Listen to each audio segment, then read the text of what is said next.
Welcome to another episode of Start the Week with Wisdom. I'm your host, Bridget Burns with the University Innovation Alliance. And I am Sara Custer, Editor-in-Chief of Inside Higher Ed.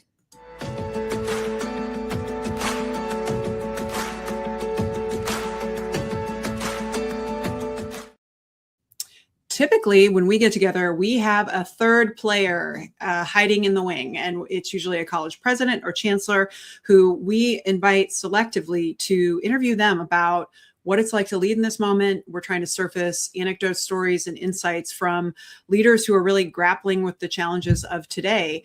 And that's why we call it Start the Week with Wisdom. This is going to be a different episode where, in fact, the wisdom is here on the screen, folks. It is just, it's going to be Sara and I actually chatting with each other and catching up on what we're seeing in the sector and what we're most observing that needs to change and what folks are asking for, what we're seeing in the field. And Weekly Wisdom is sponsored by Mainstay, which is a student engagement and retention platform that helps institutions navigate a complex data environment and how you can communicate with students in real time. And it's also sponsored, this show is broadcast later on the Innovating Together podcast, which is supported by the Carnegie Corporation of New York, which we are super grateful for their generosity. So that is Weekly Wisdom and normally what we would talk about. But today, like I said, we're going to be catching up with each other about what's going on. And in particular, I want to start off because Sara, we're both going through, well, first off, I would say the sector is going through a lot of change. And separately, both of our organizations are going through an interesting moment in time. You've been around for 20 something years. And we've been here for 12. So there's a lot happening. So I want to first ask you to just share a little bit about what it's like, what's going on in your world. From what I saw from the headline is that after a very long period of time where Inside Higher Ed was unusual by not charging for subscriptions, like everyone else in media, in the Chronicle of Higher Ed and so many others, you're adapting to the moment, and you are now going to do a subscription model to support the quality journalism that you're providing. I'm sure that had lots of thoughts, but I don't know if folks understand that was frankly weird that you weren't doing that previously. So I just want to what was that like? Yeah. So Inside Higher Ed has been around for 20 years. I've been around Inside Higher Ed for 2 years. People may or may not know that we were co-founder, led and run and edited for those 20 years. And I think that's probably how it was able to be open access for so long. And that was really part of the mission that Doug Letterman and Scott Jassick had whenever they first launched Inside Higher Ed. They were longtime editorial leaders at the Chronicle before they launched Inside Higher Ed. And it was one of their missions to be intentionally openly available to everybody across the sector. That was in their mission. They even had it on their business cards, free forever, which I'm kind of regretting for them now in the position that we're in. But it also was kind of reflected in the coverage that they did. They intentionally covered institutions that they felt they were not able to cover working at the Chronicle at that time. So that was community colleges, that was open access colleges, that was really getting outside of the elite circle of a few dozen colleges, basically, that they felt they were only focusing on there. So it was kind of a dual mission intention that they had when they started Inside Higher Ed. Also, luckily enough, in 2004, when they launched, the internet allowed for that kind of business model. There was a lot of support and funding coming from digital ad sales, and that is certainly not the world we're in now. So you're right. And in some ways it was unique that it took us this long to get here. But it makes sense. I'm excited about it because it means that we now have a sustainable business model behind our journalism, our independent journalism that can sustain us for another 20 years. And not saying that we were ever in a position where our future was in peril, but you've got to be smart about this, and you've got to be able to set up your business for the long term and put it on a path where, that recurring revenue and subscription revenue is just so much easier to plan for the future whenever you've got that. So it's exciting for us. I think it makes us feel a lot more confident. And on the back of that is also the fact that we're doing really good journalism. And I think that the work that we're doing is incredibly valuable. I know that it's valuable to our readers because we hear that all the time and we see it in our traffic figures. So I think something that's valuable should probably be paid for to some extent. And the last thing I'll say on this, because I don't want to make it a huge sales pitch, but we are trying to stick as close to the mission of Inside Higher Ed as we possibly can, and reflecting that in our pricing structure and how the rates that we're offering. We're looking at institutional sales for institutions, but clearly taking into consideration that community colleges may not have as many resources available to them as a big public R1 institution will. So definitely taking that in consideration so that we can make sure that everybody is still getting access to Inside Higher Ed. And we will, of course, still provide a few free articles a month in front of the paywall whenever it launches in April. So there are a few things that one, I don't know if I've heard the whole story from, and I've known Doug for a long time, but I appreciate that kind of context. And the other is, I think I remember that IHE was really the first to think about going digital and covering things online and not just doing print. So it's interesting that the format, like I know he was experimenting with trying to focus on online, focus on more than just a website that was just static. And then watching the Chronicle follow IHE once that happened, and seeing other publications. So it's interesting to see who the innovators are, and then you bring others along, right? Like the sector, you don't just have one winner.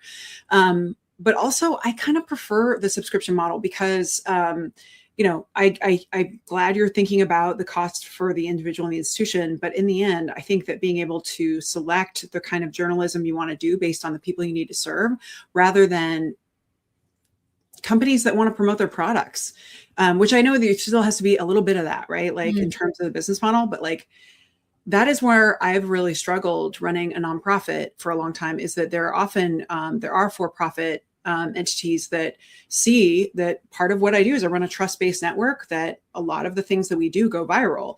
And so it would be attractive for them to want to invest in, as a company, giving us some funding. But I have to always be thinking about, like, no, the work has to actually bubble up from the people who it needs to serve, or it's going to be more of the same, which is just like aggressive marketing and sales and pitching and like kind of missing the picture. So it resonates for me that you're doing the right thing. And I like that you're diversifying the business model, so you're not so contingent on like, well, I guess we're going to do an ad for whatever in the heck this is, and then shape all the content around that. And like I said, you want that balance, that you need that kind of sustainable strategy. And also, as someone who has been here from the start and really fought hard to build a sustainable business model, it is the harder path.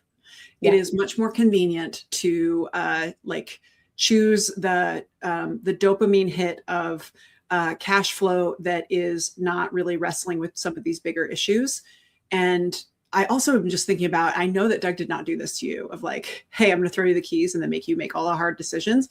But I do see that happen at institutions. I do see that we are often putting off the really difficult, frankly, like don't want to do it decision until we are going to leave it for the next leader to figure out. And that is something we have to wrestle with. And just to be accountable, like I've been here 12 years.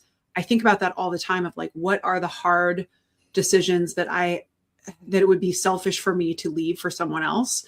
And am I actually dancing with those things at the pace that we need me to?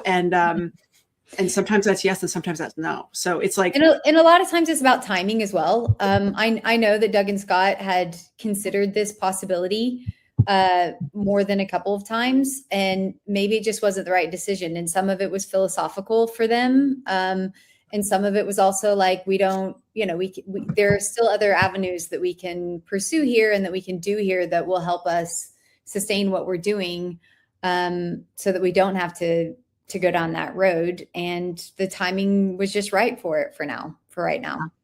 Yeah. What I appreciate is that both of us are going through these business model evolution. All it does is make us more empathetic to the campuses who are in the field, because, the topic is different, but you had to deal with probably the same stuff. You set a vision, we're going to make a decision, you got to figure out how to make it work. Yep. Now you got to also worry about internally making sure you get everyone on board. Yep. And then there's going to be somebody who doesn't agree with it. And then you got to deal with like the internal politics. Yep. And then you got to figure out the right pace for adoption. Yep. And I see campuses wrestle with this all the time. It is not easy to make any change. And in fact, I think the easy path is no change. And that is why you should be more concerned about the places that are not changing. Then we always focus on the ones who are making the change and like, that's get the splash. They're the ones doing the hard part. The calm, quiet should be actually, frankly, more concerning. Yeah, that's such a good point, Bridget. And it's something that was definitely one of our kind of points because, it was a difficult year for the sector. And when you're a business that is kind of ancillary to that sector and benefits from a sector, if the sector that you benefit from is not doing well, you do not do well either. And so you got to make changes. And yes, maybe it's easier to kind of stick to what Inside Higher Ed has always been, but that's not going to work. You have to make change, and change is difficult and painful sometimes, but necessary. And I want to switch it back to you though, Bridget, because I know that you guys are also having some business model shifts. So tell us what you guys are doing. Well, I mean, it's after 12 years of I think it's a weird thing where you go through this process. We started and we set a big public goal. It was supposed to end in 2025. We accomplished that goal in 2020. At 2020, when we were supposed to graduate 68,000 more graduates than we were on track to in 2014 when we first set it. So we hit that goal in 2020. And at that point, then and only then could we consider adding more campuses. So we focused on, nailed it and continued to measure from the original institutions. So we actually just went back through where that goal was originally 2025. It turns out that instead of 68,000, we hit 164,000 of the same core institutions, not even the new ones, not counting any of the new ones, which is great. It just means that we weren't ambitious enough on the front end. Because I remember people questioning like how real that was and how possible it was at the time. But then the question is like, well, what if you built something that actually works and does something that is unusual? You could sunset it. Take the W, walk it off, but it was starting to become so clear that there was something very special here about the level of mutual ambition and holding each other accountable. And that there was really no limit to the number of things that were new problems that people needed to tackle together. And the appetite for the campuses continue to grow. So really I had to wrestle with okay, it would be a nice story with a beginning, middle, and end to wrap it up, take the W, share what we learned. But they wanted to keep going, and they wanted to go even faster and further on areas that are newer.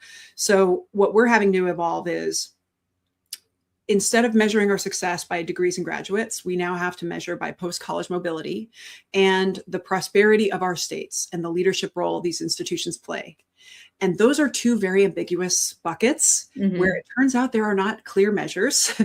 And they are, and I thought that I was going to show up to the mobility conversation several years in. Raj Shetty first came to us when he was first starting his work years ago and actually presented to the UIA campuses and did some work with a few of them. I thought that this field would be more mature. I thought that I would be able to show up, round the bases, and then now we will adopt whatever the nationally accepted standard of measuring mobility is.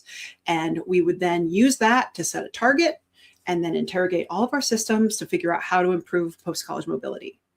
And Sara, that is not actually where I am today, because it turns out that is not as far along. And in fact, there are a bunch of different ways, and there are a bunch of different people who are doing all kinds of cool things. And while we have done lots of experiments and there are new things available, I am judging by a higher standard of, it has to be free. It has to be in the water supply. Graduates and degrees are in the water. That is how we measure ourselves. It is part of the culture and the values. I'm not selling anything to try and tell you that that's what you should aspire to. And I think that there are a lot of cool things that you could use to measure mobility. Many of them cost money. And we have to do everything we do has to be affordable for an institution we'll never know, a rural institution, a community college. Like, it has to be like something that is useful to every.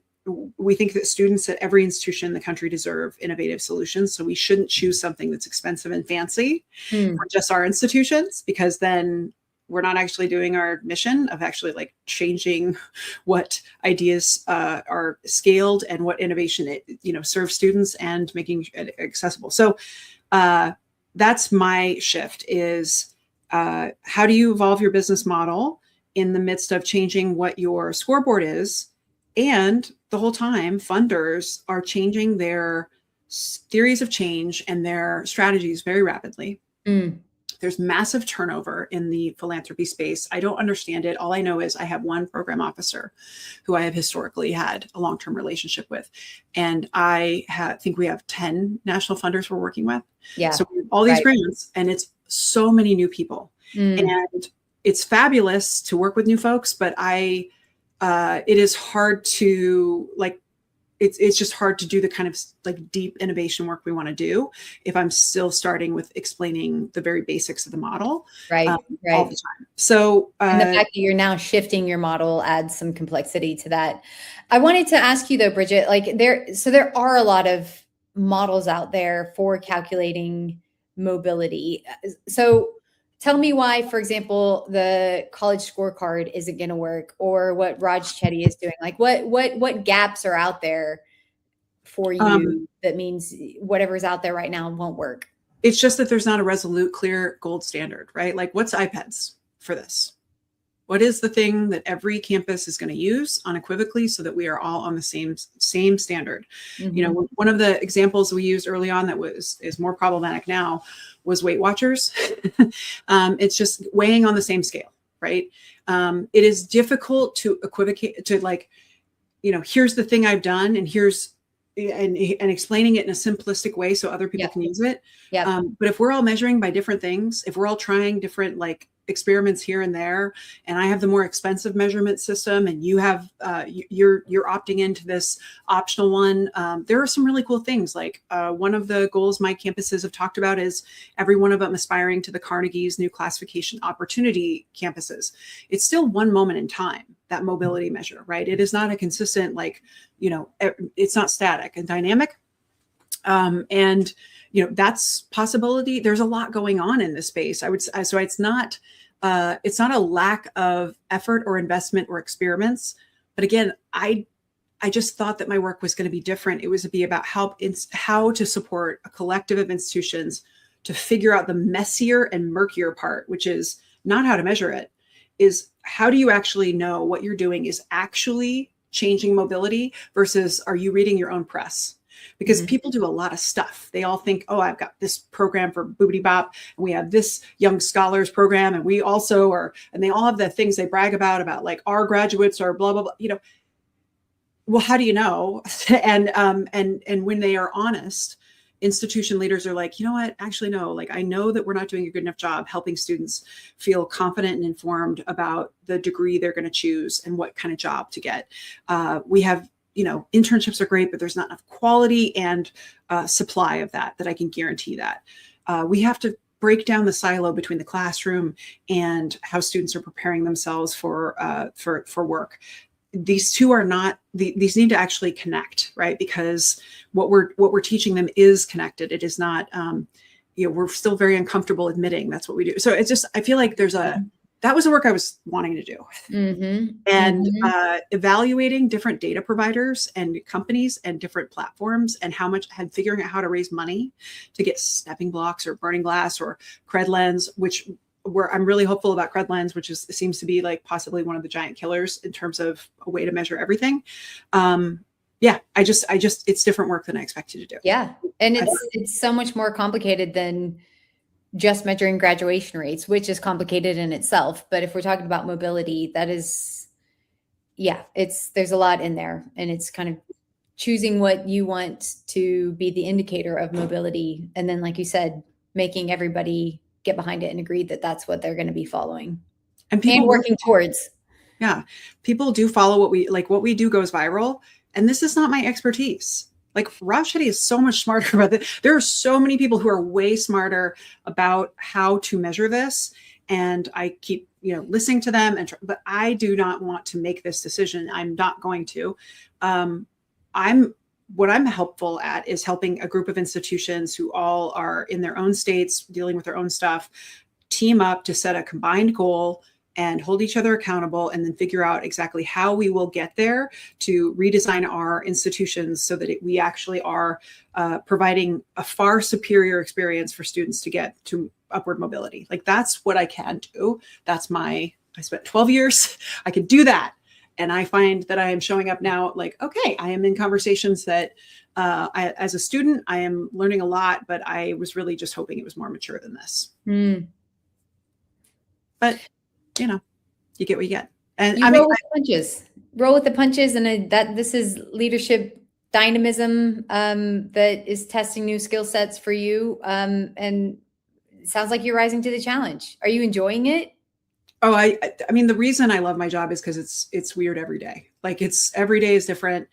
The things I'm wrestling with and how to connect and support our work, it changes so much, and that appeals to my the way that I'm just like an infinitely curious person. And so there's just something new to figure out. What about you? Like I'm sure you signed up for this job and you were told like, here's what an editor looks like. Here's what a CEO looks like. And I don't know what that image of that job was, but what how is it different? And what is the part that is most fun for you? Yeah. I think certainly you go into these roles and you kind of have an image of what you think, what kind of box you think you should be fitting into as an editor-in-chief. What is my concept of editor-in-chief? Am I fitting into that? But also, the position that my predecessors were in for 20 years. And so it's kind of dual, like, well, how did they do it? Should I do it like that? Or how do I think an editor-in-chief would do this? Should I do it like that? Versus, gosh, what just feels normal and like natural to me. So there are kind of always three kind of competing fiddles there. Thankfully, being in the job for 2 years now, that third one is coming through more clearly now for me as I get more comfortable in the role and my position in it and my confidence in it. I would say my favorite part of the job is being in the newsroom with the journalists and with the reporters and just talking about our coverage and what stories we've got coming up and how we're going to cover them and how we're going to serve our readers. And when I get to edit pieces, really enjoy that. I've started writing a column of my own editor's note once a week, which is a fun challenge. But getting back to whenever you start to climb the career ladder, you get further away from the stuff that got you in the job to begin with. So I also enjoy leading an organization. I enjoy leadership. I enjoy strategizing. I enjoy managing people. But I also really enjoy getting back to be in touch with, why I got into this business to begin with. And also just higher education. Like, how lucky are we that we work in higher education with universities and colleges? Like, these institutions are fascinating and they're so important to everything that this country is and the lives in this country and around the world. And I don't want to sound too grandiose about this, but they're just wonderful institutions and they're full of fascinating people that are super passionate and are doing real like humanist work. And I just feel like as our economy kind of shifts more towards AI stuff. And there was a really good editorial in the New York Times over the weekend about how capitalism is whatever this modern version of capitalism is, that it's not really selling widgets anymore, or selling cards or building railroads. It's kind of financial companies kind of benefiting off of fictitious transactions and just making money off of transactions and kind of just non-tangible things. Higher education is the furthest thing away from that you can possibly be. And just how lucky are we to have our careers here? Well, I agree. I mean, I'm super biased and have always been. I can't really see it. I try and call out that I'm not really neutral. It changed my life. And it's such a privilege to every time your version of the newsroom is every time I get to go on campus and I get to see like the incredible stuff happening. And what I love of most of all is when they're finding something that's broken or not working and actually fixing it and seeing just kind of the generosity of spirit and like just how much people care and their ability to just like pull water from a rock in terms of like, I don't have time for this. I'm not paid to do this. I don't even know how to fix this, but I'm going to pull together anyone available because students need us too. And just their willingness to like, just do whatever it takes. And I think that it's hard because as soon as you start talking about what a privilege to be in higher ed, I because I'm spending time with campuses, I know that they are feeling a little different, not because they're not grateful, but because it feels so painful to watch the real attacks. And they and the feeling of just how challenging it is for them to exist in American higher education in this moment, because it does feel like it's consistently under attack from the public, from policy, from their business model, governance, boards. I mean, there's just so much. So I think it's really helpful when folks on the outside, like you and myself, remind them of just, not like, I'm not trying to gaslight them, but I do think it's important to remind them, oh yeah, there's a different perspective. Like actually, it's still great. It's still worth fighting for. And the bones are rock solid in terms of the transformative effect of what this place does. So I think I wanted to wrap by just asking you're getting a chance to see what campuses are interested in clicking and reading, what you're seeing people are asking you to cover. I guess we could just wrap by talking about the trends that we're observing for this moment in terms of what higher ed is wrestling with and like, you're getting a lot of pressure to cover. Yeah.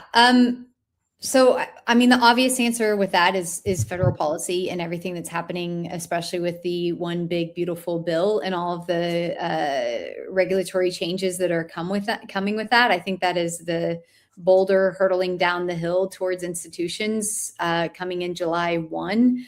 I figure a lot of listeners probably already know about a lot of that. So I'll just kind of earmark that and move on to some other ones that are trends that I think are still going on in the background that maybe get less attention from folks like me. AI remains a big thing. And I think the federal policy stuff and just general attacks on the sector throughout 2025 perhaps distracted observers like myself from what's happening with AI, but I'm pretty sure that probably happened on other campuses just because there's only so much bandwidth people have. But there are other people, other institutions that are managing to do both, respond to the current moment, but also look more towards the future and really try to think about AI. And we're seeing lots of different approaches to it. Campuses signing on enterprise contracts with places like OpenAI or Anthropic with Claude. We're seeing other institutions be a bit more circumspect around it, maybe not signing on wholesale to with platforms like that. Others are kind of leaving it up to individual professors still to figure out how they want to use it in their classrooms, or they've got little pockets of adoption with different platforms. I think one thing that's interesting to me, and we've actually got an event that we're going to be doing with the University at Buffalo in June on this, is what role does higher education have right now in this moment to try to shape the trajectory of AI as it's developing? We know that institutions are where the greatest minds exist and the greatest thinkers, not just from a tech perspective, but morally, philosophically, social scientists.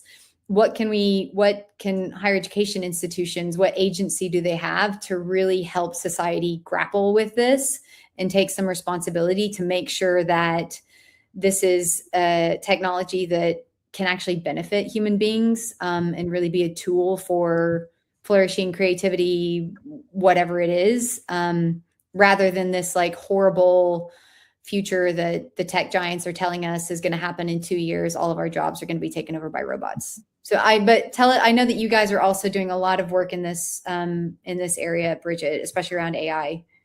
Well, I was just going to try and put in here, a lot of what I do is just actually like what are the problems that everyone has, and try and create things that are their ideas based on what they're seeing needs to exist in the world. And so we actually have publicly already released this. You can go to the UIA.org if you want. And if you're not on our newsletter, I mean, you're missing out. I think it's the best newsletter out there. But I wanted to make it so that you could understand kind of exactly what it is that we're sharing. And it's we've created a AI vendor diagnostic that is publicly available for you. So it's just a tool for presidents and chancellors to share with their team of what you need to know, and then actually like how to evaluate the decisions about AI navigation. Here are the questions you should ask. I think the most important one I would say is ask them, I'm talking to your competitor, what question should I ask them that I've not asked you? That's for both GPT, or for both OpenAI and Google. Specific questions and things you can, a checklist for you and your team. All of this is just basically kind of how we operate, of like, this is a shared problem. And if somebody doesn't figure this out, we're all in trouble. So with us, everything is kind of open source, like take it, use it, rip it up, make it better, whatever. No one paid us to do that. It was just solving a problem in real time. And already over 100 institutions have downloaded it and used it.